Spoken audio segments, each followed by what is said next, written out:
assiste à des scènes qui paraissent anodines, mais qui choquent parce qu'en fait, en exposant un certain type de données, eh bien, on expose l'entreprise.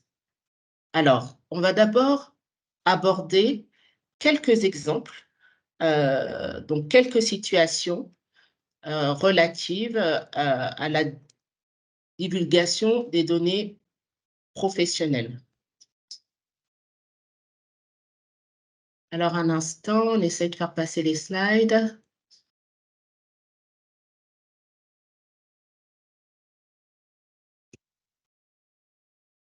OK.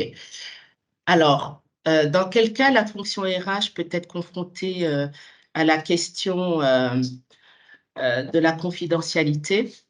Alors, en tant que, manager des ressources humaines ou en tout cas de personne en charge des ressources humaines, c'est dans des situations souvent, très anodines. Le contrat de travail. Donc le contrat de travail, par exemple, imaginez un collaborateur, qui, va bientôt arriver dans l'entreprise et on souhaite faire signer ce contrat de travail au responsable, au directeur général, bref, à la direction générale. Et souvent, ce qui se passe dans les faits, eh bien, ce contrat, on va, le mettre dans un parapheur, par exemple, et puis le remettre, à la signature, de la direction générale, ou en tout cas de la personne qui peut le signer. Sauf que parfois, eh bien, ce contrat de travail, il va peut-être se retrouver sur le bureau.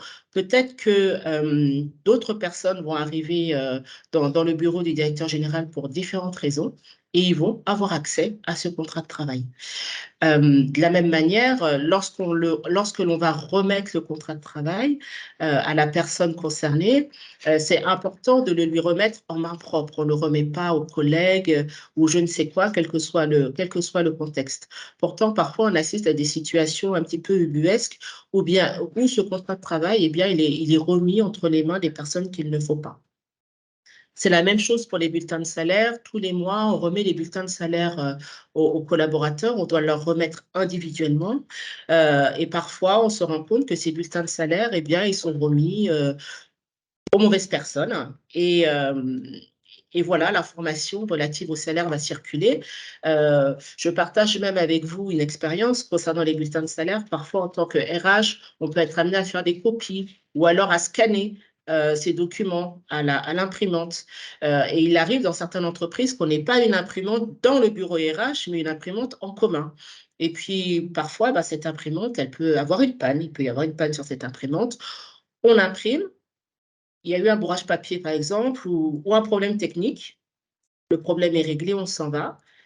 Or, parfois, vous le savez, lorsqu'il y a eu un problème technique, les documents sortent quelque temps après et voilà, ils se retrouvent entre les mains des mauvaises personnes. La question peut également se poser, autour de la gestion des absences, notamment la maladie. Une personne qui est malade. La maladie, ça ne concerne que les collaborateurs, concernés et certainement pas les autres. Donc lorsque une personne est malade, comment est-ce que vous devez gérer la formation en tant que RH? Bien sûr, il faut informer son responsable, il faut informer les personnes avec lesquelles il a besoin de travailler, mais est-ce que vous avez vraiment besoin de dire pourquoi la personne n'est pas là, pourquoi la personne est malade? Souvent, c'est le cas. Et ce que l'on voit aussi, notamment dans nos pays, lorsque les collaborateurs reviennent à l'entreprise avec un certificat médical, eh bien, parfois, c'est le médecin lui-même, ou en tout cas l'hôpital où il s'est rendu, qui indique le motif pour lequel il était malade. Fondamentalement, ce n'est pas une information qu'on a besoin de partager avec l'entreprise, en tout cas avec tout le monde. La question de la maternité également peut se poser. J'ai souvent des débats avec des personnes qui me disent: «Ah, mais à quel moment une personne, en tout cas une collaboratrice femme, doit informer de son état de grossesse? Est-ce qu'il y a une obligation légale?» Parce qu'une fois encore, hein, c'est un sujet qui est assez personnel, heu, qui concerne la vie privée de la personne, mais qui a un impact sur l'entreprise. Donc fondamentalement, une collaboratrice qui va venir donner l'information de son état de grossesse, elle le fait pour qu'il y ait une prise en charge, de sa rémunération par la caisse, donc pour assurer, on va dire, le maintien de sa rémunération pendant sa grossesse. Donc a priori, il n'y a pas d'autre obligation. Maintenant, forcément, en termes d'organisation, il faut que l'entreprise soit informée qu'elle va bientôt partir en congé maternité. À qui doit-elle donner la formation? À partir de quand est-ce qu'elle doit donner la formation? En tant que RH, vous devez vraiment vous poser cette question-là. Euh, Parce que lorsque on diffuse cette information liée à la maternité, alors que souvent les collaboratrices souhaitent garder cette information confidentielle, eh bien, on vient rompre le lien en fait de confiance qu'il y a entre la collaboratrice ou les collaboratrices et l'entreprise. Donc, il faut vraiment se poser la question à partir de quand on doit communiquer et à qui on doit communiquer. Et sur ce point-là, c'est comme pour les arrêts maladie, on ne laisse pas traîner les attestations de grossesse sur les bureaux ou dans les parapheurs. On gère l'information avec vigilance. Il en est de même pour les absences et les congés. Une personne absente, on n'a pas nécessairement besoin de savoir, en tout cas le reste des collaborateurs n'ont pas nécessairement besoin de savoir pour quelle raison la personne s'absente, parce que le salarié n'a pas forcément envie non plus que les autres soient informés. Et le dernier exemple que je souhaitais donner, lorsqu'il y a une rupture de contrat de travail, que ce soit un licenciement ou une démission, il faut euh, aussi s'interroger sur la manière dont on va gérer cette information au sein de l'entreprise. Est-ce que vous pensez que indiquer aux autres collaborateurs, au reste de l'équipe, pour quel motif on s'est séparé du collaborateur, c'est une bonne chose?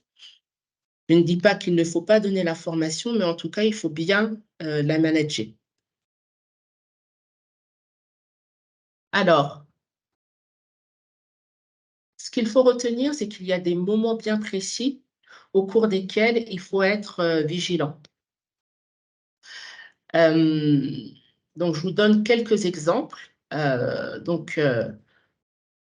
Notamment lorsque vous êtes en entretien dans votre bureau, assurez-vous que déjà, personne ne puisse entendre ce que vous dites lorsque vous êtes en entretien avec quelqu'un. Souvent, on le sait, les personnes sont curieuses, ils aiment savoir pourquoi on est venu dans le bureau de l'ARH ou du manager. Et donc, on doit vraiment s'assurer que les murs ne sont pas aussi fins que du papier à cigarette. De la même manière, lorsqu'on est RH, on doit être vigilant sur ce dont on parle et où on en parle. Donc, les discussions de couloir, elles ne doivent pas porter sur des sujets confidentiels, sur des sujets sensibles. Et bon, je pense que vous en avez conscience, quasiment toutes les informations RH, en fait, sont sensibles parce qu'elles concernent des personnes. Donc, en fait, les informations, elles ne doivent pas venir de vous. Tout à l'heure, j'ai parlé du contrat de travail, j'ai parlé du bulletin de salaire. Donc, derrière, bien sûr, il y a l'information du salaire. Vous allez me dire que bien souvent, les collaborateurs savent très bien qui est payé combien. C'est un fait, mais ça ne doit pas venir de la RH. Si les collaborateurs décident d'échanger entre eux sur le sujet, ça leur appartient. Mais c'est très important de se dire que ça ne doit pas venir de la RH. Et aussi, ce qu'il faut se dire, c'est que l'information qui circule à ce moment-là, on ne sait pas si elle est juste ou pas. Donc, tout ce qu'il faut, c'est que ça ne doit pas venir de la RH. Donc, lorsque vous manipulez des données personnelles, on l'a vu tout à l'heure, que ce soit des attestations, des certificats de maladie, des choses comme ça, on fait très attention à ne pas les laisser traîner. Moi, un réflexe que j'ai toujours eu lorsque j'étais DRH, lorsqu'une personne venait dans mon bureau, je retournais forcément tous les documents qui étaient sur ma table. Euh, de même, en réunion de travail, lorsqu'on est en réunion avec le comité de direction ou autre, il y a certaines informations que vous ne pouvez pas divulguer. Donc, posez-vous toujours la question lorsque vous êtes en réunion, est-ce que je peux communiquer sur telle ou telle chose sans, on va dire, violer la vie privée et l'intimité des collaborateurs? Alors, la question, elle se pose aussi à l'extérieur de l'entreprise et notamment lorsque voilà, on est dans les transports ou lorsqu'on est en famille dans un dîner ou avec des amis, on a souvent tendance à parler de l'entreprise. Soyez vigilants. Dans les transports, par exemple, moi, je vois des personnes qui ont des badges. Vous savez, les badges que l'on porte en entreprise, avec le nom de l'entreprise, le nom, le prénom. Si vous circulez ou si les collaborateurs circulent avec leur badge dans les transports, ils sont en train de donner une information à l'extérieur. Ils sont en train de dire, moi, je travaille pour telle entreprise. Donc, une personne qui voit le nom de cette entreprise, il peut se dire, ah, peut-être qu'il a un ordinateur portable, peut-être qu'il a un téléphone. Donc, ça peut susciter la convoitise, la personne peut se faire agresser à cause de cela. Et au-delà de l'agression physique, il peut aussi y avoir un problème sur le fait qu'ils vont récupérer les données de l'entreprise. Moi, j'ai eu le cas dernièrement dans une entreprise, une personne qui utilisait le téléphone mis à disposition de l'entreprise et qui l'a utilisé à des fins personnelles dans la rue et on lui a arraché le téléphone. Donc, bon, bien heureusement, il ne lui est rien arrivé, mais derrière, il y a quand même un risque parce que dans le téléphone, eh bien, il y a des discussions d'ordre professionnel qui sont exposées donc à l'extérieur. Et donc, les dîners, hein, c'est bientôt le week-end, vous savez très bien comment ça se passe. Autour d'un repas plus ou moins arrosé, parfois, voilà, on parle du travail et on peut être tenté d'échanger des données confidentielles qui nous paraissent anodines, mais le simple fait de dire je travaille dans telle entreprise avec telle personne, ça peut être aussi interprété comme une violation d'une certaine manière de la confidentialité. Et alors maintenant, lorsqu'on commence à raconter des petites anecdotes, même si elles nous paraissent anodines, eh bien, voilà, ça a un impact. Donc, ça, c'était pour vous planter le décor. Je vais laisser maintenant la parole à Léon Brandré, qui est vraiment un spécialiste, donc, comme il l'a indiqué tout à l'heure, sur la protection des données personnelles ici en Afrique. Et donc, il va pouvoir donc, attirer votre attention et vous donner des tips sur comment vous mettre, on va dire, en conformité par rapport à ce sujet. Léon, à toi la parole.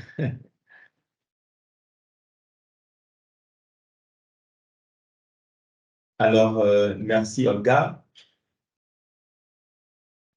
Face donc à toutes à toute cette explication de Olga sur les problématiques de la gestion des données au niveau des RH, nous allons évoquer donc les enjeux et les conséquences de ces enjeux-là face à toute cette gestion des données au niveau des RH.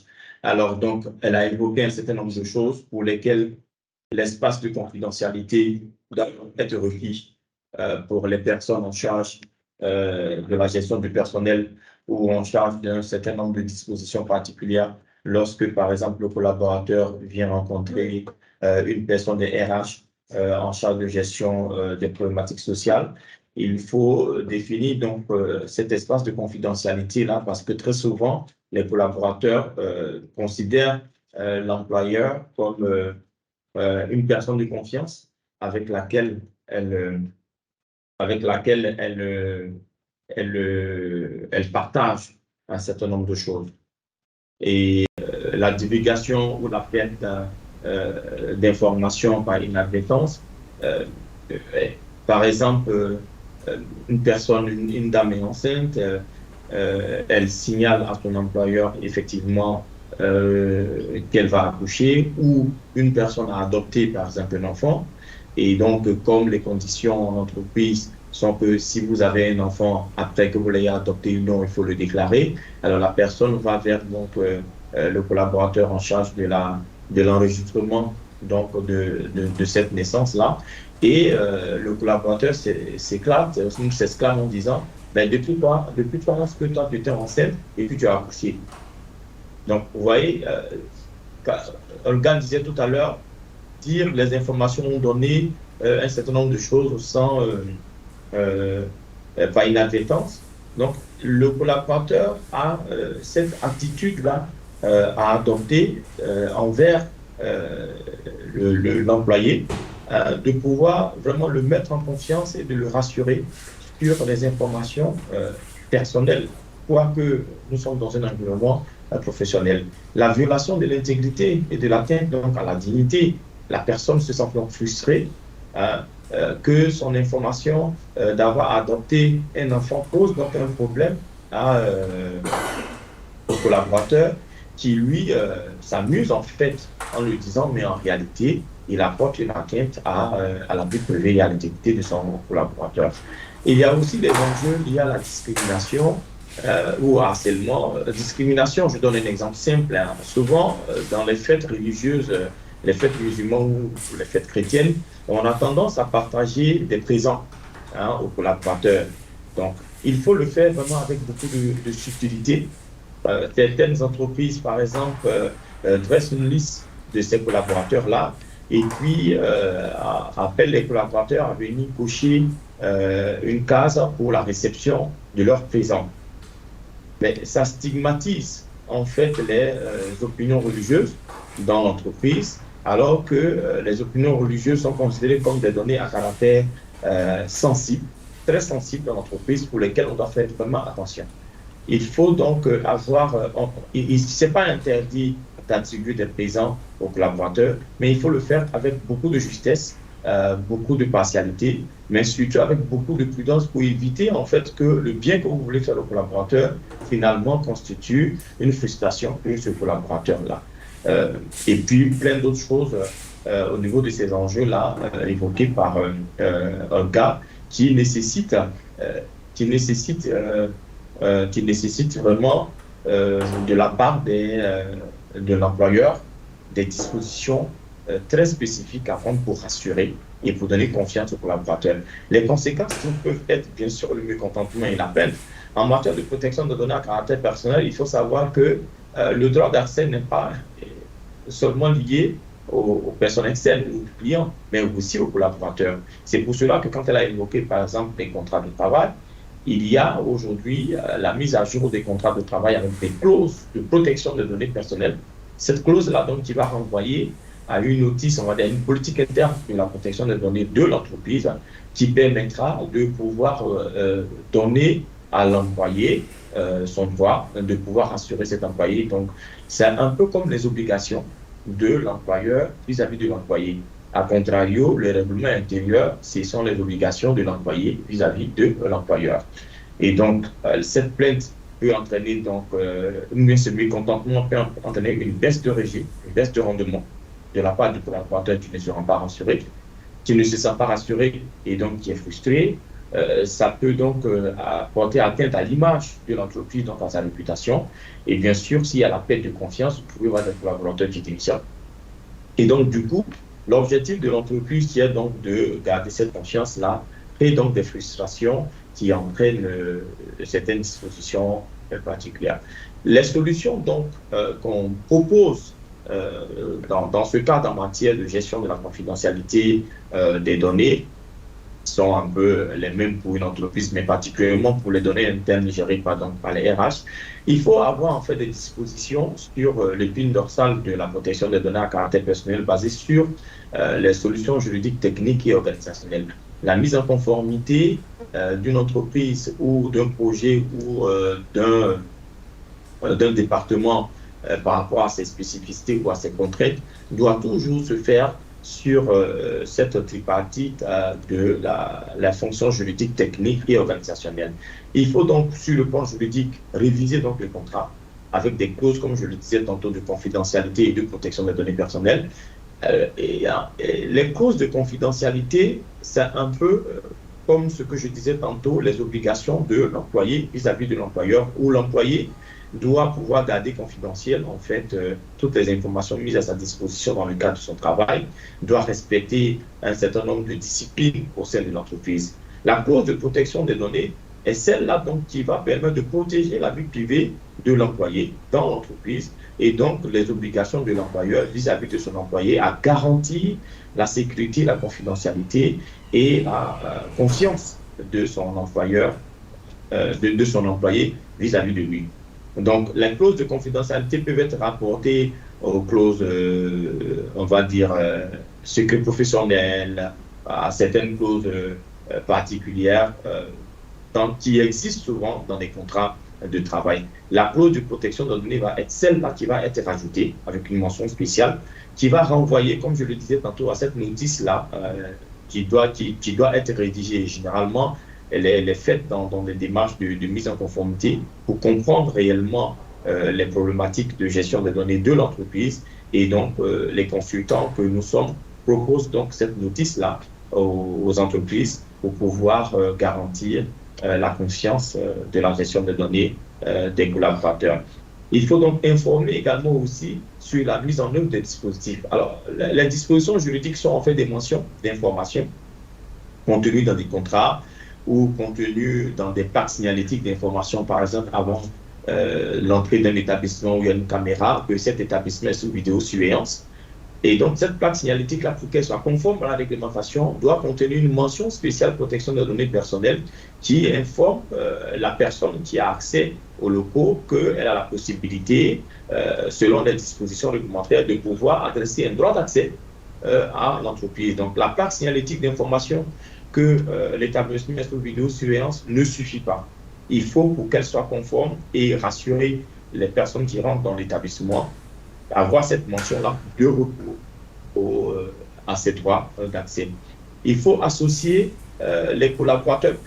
Oui, les dispositifs, j'ai parlé de la vidéosurveillance, mais il y a aussi la géolocalisation. Quand on parle d'informer, c'est en fait obtenir le consentement ou l'assentiment des collaborateurs quant à la mise en œuvre d'un dispositif, parce que la mise en œuvre d'un dispositif généralement a pour objectif de pouvoir protéger l'entreprise, mais aussi protéger l'employé. Et il ne faudrait pas que l'employé voit la mise en œuvre de ce dispositif comme étant un dispositif de traçabilité ou pour fournir en fait dans son travail. Certains dispositifs sont nécessaires, il faut juste expliquer aux employés la finalité pour laquelle on met en œuvre ce dispositif, le bien fondé de la mise en œuvre de ce dispositif. Et c'est s'il y a préjudice qu'on peut utiliser ce dispositif à des fins d'enquête. Et donc, l'employé doit être informé de fond en comble de la forme et du fond de la mise en œuvre de ce dispositif-là, pour que, s'il y a préjudice, lui-même sache quelles sont les sanctions qui peuvent être attribuées en cas de préjudice. Il faut associer les collaborateurs au mieux et les faire adhérer aux différents projets, comme je le disais. Donc, l'objectif pour l'employeur, quand il met en œuvre un certain nombre de dispositions au profit de ses employés, c'est vraiment pour permettre un certain épanouissement dans l'entreprise, pour que le collaborateur se sente impliqué dans la mise en œuvre de ce projet. Et vous convenez avec moi que si l'employeur est content, qu'il est rassuré, ben, il a un rendement qui est effectif et donc ça permet à l'entreprise de produire et d'avoir des chiffres d'affaires.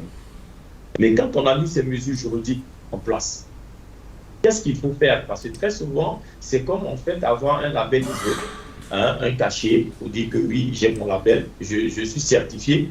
Mais en réalité, on n'a mis aucune procédure qui permet en fait de pouvoir techniquement garantir la mise en œuvre de ces dispositifs juridiques que nous avons mis en place. Donc techniquement, sur par exemple les outils mis à la disposition de l'employé dans le cadre de sa mission de travail, cloisonner en fait les données dans les applications métiers pour pouvoir faire la différence entre les données professionnelles et les données personnelles. L'employé passe la moitié de la journée en entreprise. Donc, on lui met à disposition un outil de travail. Il faudrait qu'il sache, qu'il soit formé et qu'il inculque une culture des données personnelles à travers des règles de bonne pratique, pour savoir que l'outil qu'on a mis à sa disposition est un outil professionnel. Cependant, l'employeur doit pouvoir donner une marge de gestion de ces données personnelles auprès de sa famille, mais qui reste vraiment très minime. Il appartient donc à l'employé de pouvoir au minimum utiliser les outils professionnels à des fins personnelles. Il doit donc avoir son téléphone personnel à lui. Il doit avoir un ordinateur personnel à lui. S'il en a les moyens, il n'en a pas les moyens, ce n'est pas grave. Mais il faudrait que l'employé sache que l'outil qui est mis à sa disposition est vraiment dédié au travail pour lequel, à la fin du mois, il a une rémunération. Il faut mettre en place des chartes d'utilisation des ressources humaines, comme je le disais, à travers la politique de sécurité des systèmes d'information de l'entreprise ou à travers une politique particulière de gestion des outils ou des ressources informatiques qui garantissent vraiment la bonne utilisation de ces outils-là et qui permet de pouvoir protéger l'entreprise. Pourquoi? quand je parle, par exemple, de définir profil d'utilisateur, ça veut dire que l'employé peut constituer une source de vulnérabilité dans l'entreprise. Et si l'employé constitue une source de vulnérabilité dans l'entreprise, autant le personnel, autant ceux qui sont en charge de la gestion justement des informations du personnel dans ce cas de figure. Et j'ai pour tendance souvent à dire que quand on parle de protection, on blinde une porte. Hein, clé, serrure bien fermée, cadenas et tout ça. Mais en fait, on a oublié la fenêtre à l'intérieur de la chambre, à partir de laquelle il peut y avoir une intrusion qui peut porter préjudice justement aux biens acquis dans la maison. Les attitudes de bonne pratique et donc la culture des données à caractère personnel doivent permettre justement, lorsqu'on a implémenté tous les aspects juridiques, de pouvoir techniquement, avec le SI, ou le SI, c'est le système d'information, le responsable chargé de la des systèmes d'information, le DSI de l'entreprise, pouvoir mettre en place tout le protocole logiciel de préservation de la sécurité de l'entreprise et de la confidentialité de tous les dispositifs qui collectent ou traitent les données des collaborateurs d'entreprise. Sur le plan organisationnel, donc, il faut donc restreindre l'accès aux personnes non habilitées justement à des informations pour lesquelles on n'a pas accès. La gestion des informations ont des finalités, c'est-à-dire qu'elles ont des objectifs, et en fonction de chaque objectif, les personnes habilitées doivent pouvoir avoir accès à ces informations. Donc, les employés dans l'entreprise peuvent avoir des habilitations différentes en fonction de la sensibilité de l'information du personnel qu'ils traitent en réalité. Il faut mettre en place une vraie politique de protection des données personnelles, mais aussi de charte ou de notice d'information de la protection des données du salarié au sein de l'entreprise. Il faut ranger les documents confidentiels là où ils sont. Très souvent, on a vu dans des entreprises, on rentre au niveau des RH et on voit des demandes de congé ou des demandes d'arrêt maladie qui sont sur le bureau de la secrétaire ou le bureau de l'agent. En réalité, beaucoup pensent aujourd'hui à la digitalisation de leur processus. C'est très bien, mais il faut tenir compte de la protection des données au démarrage de la mise en œuvre d'un projet de digitalisation pour pouvoir améliorer les services ou d'accès aux informations dans l'entreprise, pour pouvoir protéger sur le déroulé les données des collaborateurs. Donc, voici en fait les solutions proposées donc, de façon générale. Il faut aussi comprendre que c'est vrai, il faut mettre en place tous ces dispositifs. Mais si vous mettez en place des dispositifs et que le collaborateur n'est pas sensibilisé, n'est pas formé à utiliser ces dispositifs, à gérer cette nouvelle manière de traiter les informations d'entreprise, on constitue toujours une faille de sécurité. Donc, il y a la formation des collaborateurs pour vraiment inculquer cette culture de la protection des données personnelles afin d'adopter ces règles de bonne pratique. Il y a des formations spécifiques en données personnelles RH que nous proposons avec Olga pour pouvoir aller en profondeur dans la gestion des ressources humaines en entreprise et à pouvoir implémenter les process liés à la bonne gestion des informations des collaborateurs. C'est vrai que la mise en conformité, elle est dédiée à l'entreprise de façon générale, mais c'est des process qui sont lourds, mais qui sont très importants. Mais vous devez comprendre qu'on peut mener aussi des conformités partielles dans certains services, certains départements, en fonction des moyens des entreprises, pour permettre de pouvoir crescendo aller à la conformité générale de l'entreprise. Et bien sûr, à la mise en conformité au respect des dispositions relatives à la protection des données personnelles pour garantir cette conscience-là de sécurisation des données personnelles.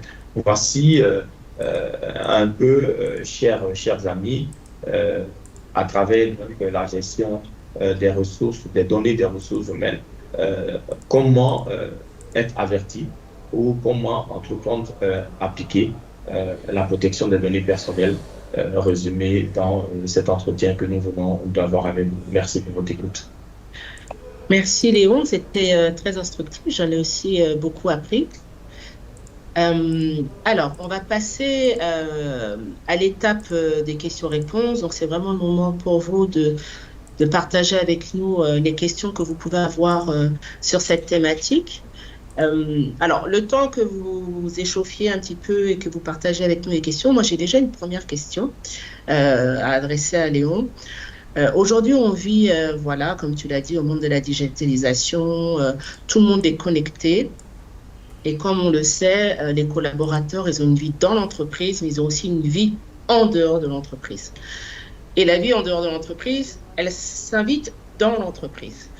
Je donne l'exemple du collaborateur, il y a un compte Facebook qui partage voilà, des moments personnels sur le réseau Facebook. Et on sait que de plus en plus, ces entreprises ont tendance à les regarder sur les comptes Facebook. Moi, je le fais d'ailleurs en tant que professionnel RH. Lorsqu'on fait des background checks, on va regarder sur les réseaux sociaux. Ça, c'est très clair. Je pense que tout le monde doit vraiment en avoir conscience aujourd'hui. Maintenant, la question que je me pose au regard de la réglementation sur la gestion des données personnelles, est-ce que l'entreprise peut utiliser une information qu'elle a trouvée sur les réseaux sociaux à l'encontre d'un collaborateur? Je donne un exemple bien précis. Le collaborateur est absent, il dit qu'il est malade. OK? Pourtant, sur sa page Facebook, on se rend compte qu'il est au mariage de sa tante parce qu'il a mis beaucoup de photos là-bas, il est en très bonne forme. Donc, est-ce que je peux utiliser ces informations trouvées sur les réseaux sociaux pour peut-être le sanctionner? De la même manière, parce que ce sont des exemples, c'est véridique, hein, ce que je dis, un collaborateur, en général, on a tous une clause d'exclusivité qui oblige le collaborateur à travailler exclusivement pour une entreprise. Mais en regardant les réseaux sociaux, notamment LinkedIn, qui est le réseau professionnel par excellence, on se rend compte en fait qu'il a une autre activité pour un autre employeur ou à titre personnel, mais en tout cas, il n'en a pas parlé, alors que son contrat l'oblige d'en informer son entreprise et d'obtenir son accord avant de le faire. Donc, est-ce qu'on peut utiliser ce type d'information? Alors, très bonne question. Oui.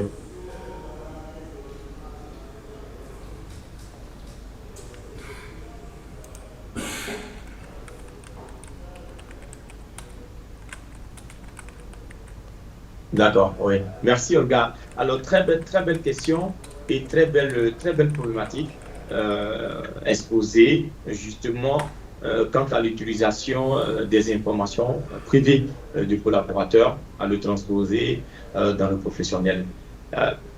Tout part, comme je l'ai dit tantôt, des attitudes à adopter. Vous avez une clause, vous avez un contrat avec un employeur. Les termes de ce contrat doivent vous permettre de pouvoir ou de ne pas pouvoir faire quelque chose. Il n'est pas interdit à un employé d'avoir plusieurs emplois, ok, quitte à ce qu'il puisse respecter ses engagements vis-à-vis des différents employeurs ou des jours de travail qui sont définis. Donc, s'il a dans son contrat un 3/5e ou un 2/5e avec un employeur, ça veut dire que le reste des autres jours, il peut être avec un autre employeur. Donc, tout dépend de la nature et de la forme du contrat qu'il a signé avec l'employeur. Si dans son contrat, effectivement, il y a une clause d'exclusivité et qu'il travaille 5/5, qui n'a pas effectivement le droit d'aller travailler ailleurs, il peut être sanctionné, effectivement, sur l'employeur du coup. Ses heures de travail sont de 8h à 18h. Ça veut dire qu'au-delà de 18h, on peut faire autre chose. Donc, tant qu'on est dans le respect des clauses contractuelles qui sont signées entre les deux parties, c'est-à-dire l'employeur et l'employé, il n'y a pas à utiliser ces informations-là ou quand on découvre que l'employeur fait autre chose, de pouvoir le sanctionner. Sauf si l'activité qu'il mène est une activité commune à celle pour laquelle il a signé un contrat avec l'employeur et que donc il y a une clause d'exclusivité ou de non, comment vous appelez ça au niveau des... Pardon? Oui, exclusivité, mais aussi de ne pas mener la même activité de non-concurrence. Voilà, une clause de non-concurrence, effectivement. Voilà. Mais là où le problème se pose, c'est justement l'utilisation de l'information qu'on a retrouvée sur son Facebook, qu'on veut utiliser pour pouvoir sanctionner le collaborateur. Alors, dès lors qu'on est sur les réseaux sociaux, c'est public. Votre vie privée devient une vie publique. En ce sens que c'est vous qui êtes allé vous exposer. sur votre page Facebook, alors que vous avez dit à votre employeur que vous êtes malade, vous avez un arrêt maladie, donc vous êtes censé être à la maison et que vous vous retrouvez en villégiature ou à la plage ou dans un dancing ou au stade en train de regarder la télé. Très bien. Donc, dès lors que ce qui est privé à vous, vous l'avez rendu public, mais vous donnez l'opportunité à quiconque, quoi que ce soit votre employeur, de pouvoir, lui, utiliser les moyens nécessaires en sa possession pour pouvoir se protéger ou pour pouvoir manifester son mécontentement quant à le non-respect de la clause qui vous lie entre vous et votre employeur.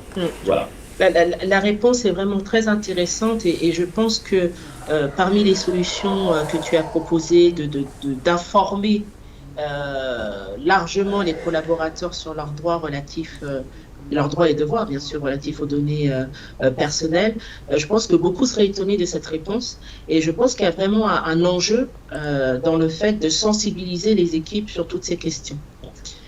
Alors, on va prendre quelques questions. Allez-y, n'hésitez pas. Qui souhaite partager peut-être une expérience ou une problématique qui se présente à lui actuellement au sein de son entreprise.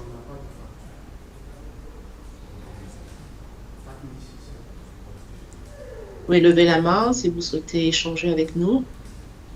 Profitez-en. Hein. Ou est-ce que vous avez des questions aussi sur ce qu'on a présenté?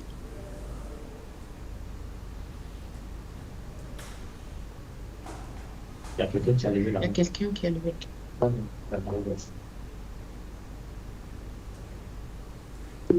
La personne s'appelle écrit, mais la personne peut parler.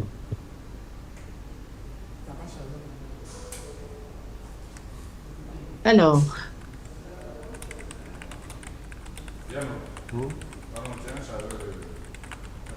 J'arrive. Conan Athanas, vous avez une question? Est-ce qu'on peut l'entendre? Non.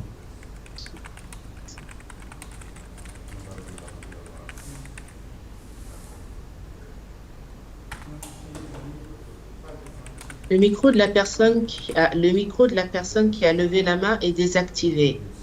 Est-ce que vous pouvez activer votre micro, s'il vous plaît? Peut-être que nous, à notre niveau, on peut le faire aussi. Il y a qui le jeu? C'est tout. Conan Athanas.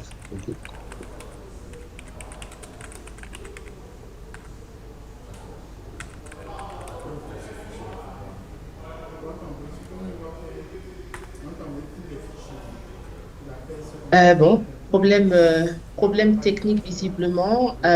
Donc, il écrit sa question. Voilà. On a coupé son micro. Son micro a été autorisé, donc il peut parler. Alors, Conan Athanas, vous avez une question?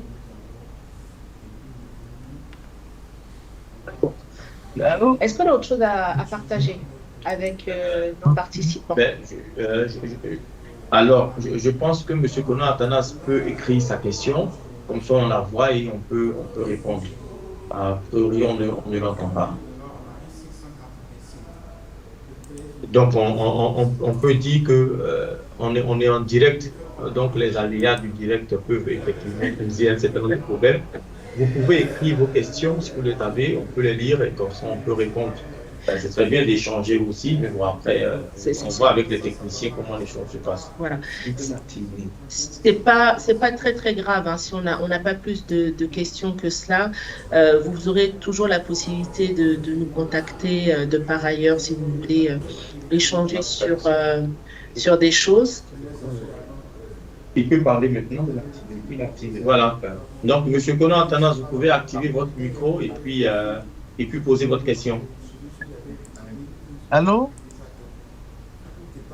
Bonjour, mesdames, messieurs.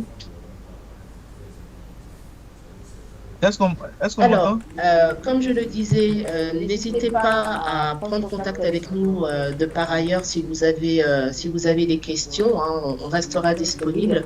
Mais je pense que qu'il faut retenir de cet échange, c'est que vraiment la confidentialité est une thématique qui doit être vraiment prise très au sérieux au sein de l'entreprise, et pour que les personnes aient conscience de cette importance en tant que professionnels des ressources humaines, nous devons informer autant que possible les collaborateurs, mettre en place aussi des formations.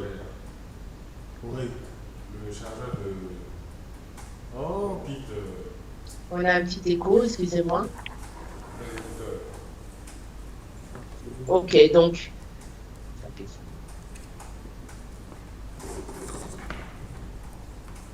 donc former les collaborateurs autant que possible. Et donc, on a Pascal Simon qui a une question. Il y a d'abord Conan Antanas qui a réussi. Voilà, qui a réussi. Bon, tu nous as envoyé sa question, juste savoir si on a une base légale de la révision des contrats. Alors, la base légale.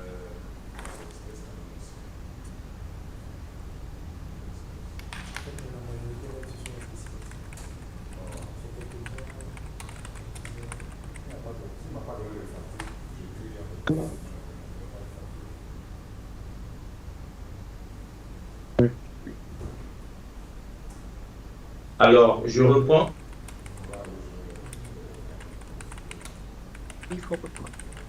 Alors, donc, je reprends pour M. Conan Athanas la base légale de révision des contrats. Bien sûr que quand vous rentrez dans un processus de mise en conformité, vous rentrez dans ce processus-là conformément aux dispositions relatives à la protection des données à caractère personnel de façon générale internationale, c'est le RGPD, et en Côte d'Ivoire, donc c'est la loi relative à la protection des données personnelles qui date de 2013. Donc c'est sur cette base légale-là que nous procédons à la révision des contrats des collaborateurs. Et donc pour les anciens contrats, il va falloir donc faire des avenants au contrat avec la clause de protection des données personnelles qui va donc renvoyer à une annexe ou un annexe de cette clause-là qui sera donc la notice d'information du salarié sur la protection des données personnelles qui est la politique interne de l'entreprise. Et donc, elle est évoquée donc dans l'avenant pour la mise à jour des contrats. Et pour tous les nouveaux contrats, il faut donc systématiquement que ces nouveaux contrats aient cette clause de protection des données personnelles avec l'annexe liée à la notice d'information du salarié sur ses droits, qui donc peut faire partie du pack d'entrée du collaborateur avec le règlement intérieur, la charte informatique et tous les éléments nécessaires à la. Donc c'est les articles 18 et 28 de la loi sur l'information des personnes concernées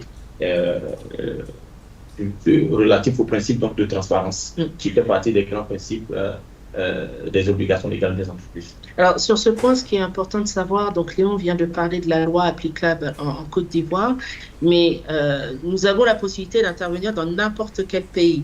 Donc, en fonction du pays, bien entendu, il faut regarder quelle est la réglementation applicable. On est parti du principe que M. Conan est en Côte d'Ivoire, compte tenu de son nom, mais peut-être qu'il est ailleurs. Et il faut toujours regarder la réglementation applicable dans le pays. Et lorsque nous intervenons dans des entreprises qui sont basées ailleurs, on va toujours réaliser cette recherche pour s'assurer qu'on évolue dans le bon cadre. Alors, il y a Pascal Simon aussi qui avait une question. Pascal, tu peux ajouter ton micro, activer ton micro pour poser la question.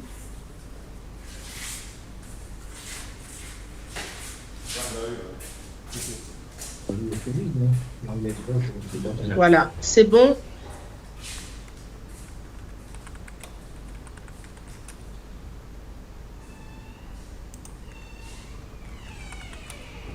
Le micro est grisé chez moi. Donc, il y a un petit problème technique. En fait, c'est lui qui doit activer son micro et parler. Il faudrait activer le micro.